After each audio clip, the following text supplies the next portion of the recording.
Welcome to part 3 of the Heads Up Grandmaster class. We're going to kick it off with a min raise. King 8 suited, puts in the 3-bet, a little bit too much to jam, just enough to see a flop.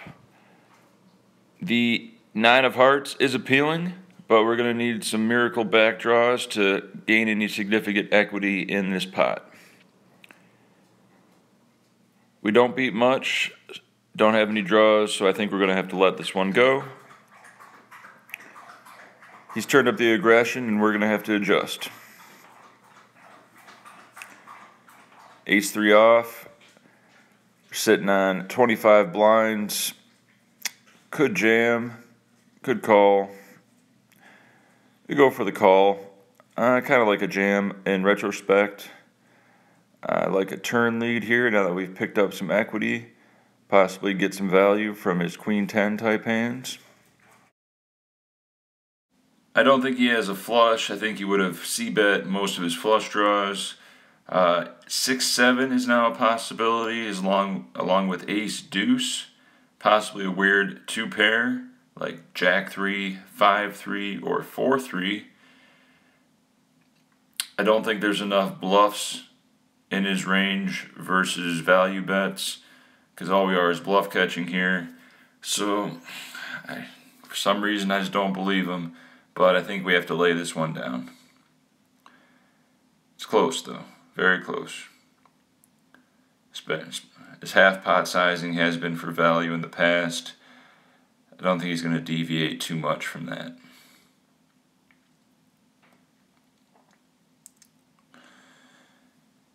We pick up my second favorite hand in poker, pocket kings. I love pocket kings. I don't love when an ace comes on the flop and they lead out half pot. We have the king of diamonds, so he doesn't have the nut diamond draw, so he's repping a 9, 6-7, 6-8, 8-7, or an ace. I think our hand is still too strong to fold on the turn, so we put in the call. The river is an ace. He thinks for a minute, and he checks.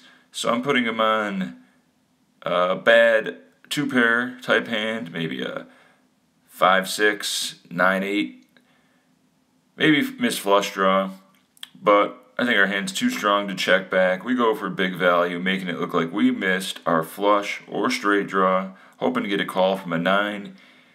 He quickly folds, he had nothing, and we take down the pot. We're back to even.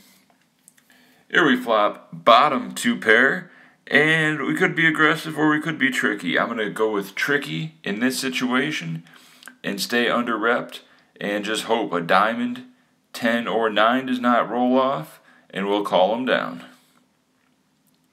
Let him continue to bluff with his 1 diamond type hands and his 9x and king x.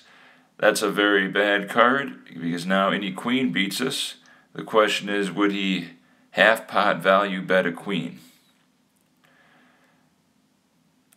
In some situations, I would like a check jam, turning our hand into a bluff with the boat blockers. But since we didn't, he flopped a flush. He got us good. 3 streets of value versus our 2-pair, but we could have went broke if we check raised at any point.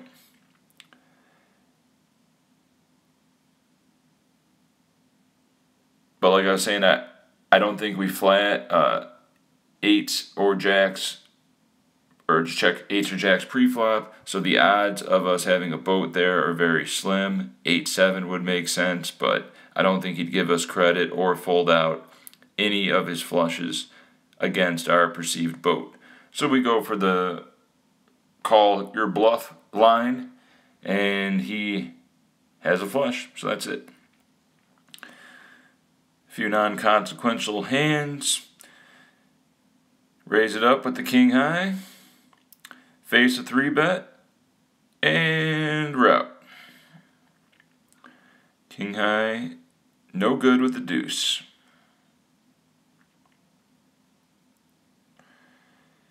We now have 20 blinds facing a limp. Hand doesn't play that great post, and we'd be out of position, so a shove is probably best here. And we take it down. Good 60K pickup. 7-10 off, good hand to raise, take control of the hand. Heads up is somewhat monotonous in the procedures and lines you take, but you have to deviate a little bit depending on the situation. Here, we turn nut straight with a backdoor flush. I don't think there's much value in raising. The board straightens out on the river and he bets 75% a pot. It's close between a raise or a call since we block one of the flush combinations. I don't think he's going to call an all-in, praying for a chop with no flush or no 7-high straight, and we're not going to fold out the 7-high straight, so a just call is best. We chop it up. Big hand here, middle pair should be good. Probably going for the check raise if he bets. Definitely a check call if we don't do that. We want to protect against a Queen, Jack, 8 type card coming off. So we value bet the turn. He calls. We put him on a real weak hand, like a 5 or a straight draw. Against that range, I will be check calling.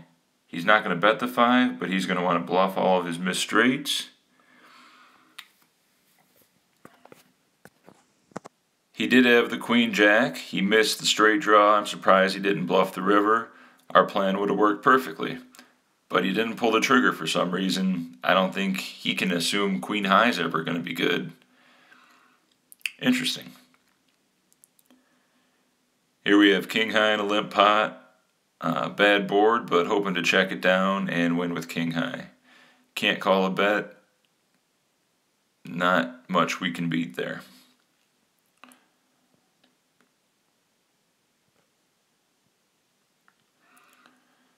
Jack 7 open. Take it down.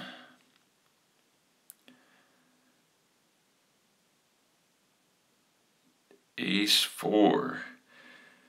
Sitting on a lot of blinds. Could 3x it, or could be deceptive and check it back.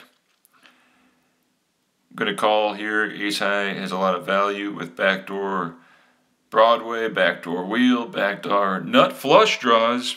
We get there. We want to polarize our range and bet the pot. He should call us with any heart, possibly some 2-pair combinations. But no action. He must have had nothing.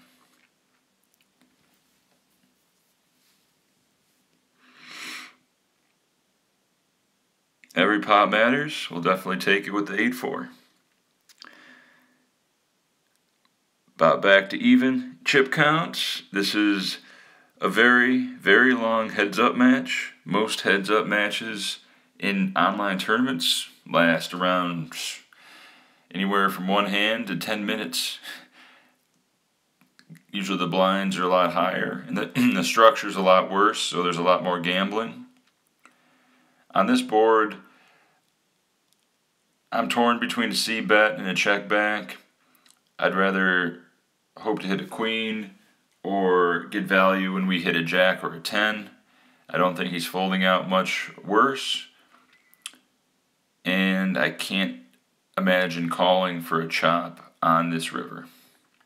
Probably has a ace high, maybe a deuce, or probably not a flush because you probably would have bet that on the turn.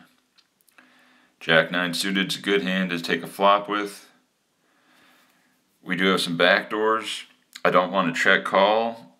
We're not deep enough to check raise, so I'm going to lead. Planning on barreling any 8, any queen, any 10, any club. But luckily he folds, so then we take it down. Shoves 22 blinds over our open. We cannot call with 10-8. That's just poker 101. A lot of swings heads up, emotional and chip-wise. You have to stay focused. I've played with a lot of Europeans and Germans in the last few days, and the one thing I really admire about their play style is in general they act quickly and decisively, and they don't get emotional. If they lose a pot, they just quickly fold, move on to the next one. They don't berate their opponents or get visibly shaken. They're like robots in some respects, and that's very tough to play against. You want your opponents to be emotionally unstable and to tilt off their stack when things aren't going well. We're going to try not to tilt off our stack. Facing a limp, I do kind of like a jam here. Yep, we jam it in and take it down. If we can get 3 or 4 jams in a row, chip lead will go severely in our favor, 2-1, and the pressure, we can really put the pressure on then. Or we jam, get called, we're flipping, tournament could be over, that's fine too. Not playing for a ton of money, definitely want to win, but this is the lowest buy-in tournament you'll really ever see me play. Mainly played it in hopes to get some footage for the vlog. Glad this has worked out. I appreciate the feedback on the first 2 videos. A lot of thumbs down for some reason. I'm guessing it's just because they don't, they're more used to the live format, driving to the casino, chip stacks, food and stuff. This is more educational and nerdy, I guess you could say. But you should take a lot of value from what I'm saying as I'm giving away free info as to how to play heads up, where all the money is, and where your win rate will really be make or break your win rate in the long run. No chops online. There's live chops 90% of the time in these Las Vegas dailies and circuit events. Even 10-handed people will chop. They're just so happy to lock up that profit. They're scared to play short-handed. They don't want the swings of heads up. If you're playing against a pro that doesn't want to chop, you're forced to play heads up. We shoved the ace-deuce over the limp. The chip disparity is leaning in our favor, so we're going to turn up the heat and keep the pressure on. We want to really lean on him until he has no chips left. He has been fighting back light. I'm sure he's shoving with King 7 suited here, stuff like that. But if we had, ace-jack, we're definitely... Ooh, wow, I didn't know that was coming. If we had ace-jack, we're definitely snapping him off. Pretty much any ace in that situation. Pair, suited broadways, stuff that plays well.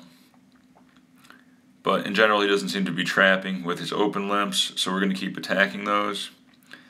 Like a fold here with the 4-deuce. Again, bottom 10% of our range. Queen 10, we'll take it.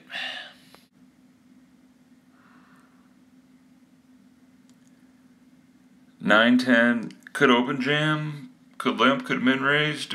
He's been so aggressive. I don't want to min raise and then have to fold to a jam. So we just take it to the next level and jam it in his face because it will play pretty well when called against overs, small pairs, ace-x type hands. We're 40 to 45%. On the 9-9-3 board, we hit a good turn. Probably going to min bet for value. Or check it to him. Hopefully he bluffs. Check and hope for the bluff again. Easy call. He somehow went runner flush. Didn't bet the flush draw when he turned it. That's something to note for the future in ranging him on different rivers. He's probably not going to deviate from his plan and his ways of playing turn flush draws. We're now on break. You can meet Kissa Sins at Sapphire Gentlemen's Club this Saturday. You want a picture? Hi, my name is Kissa Sins, and you should watch Jeff Boski on YouTube.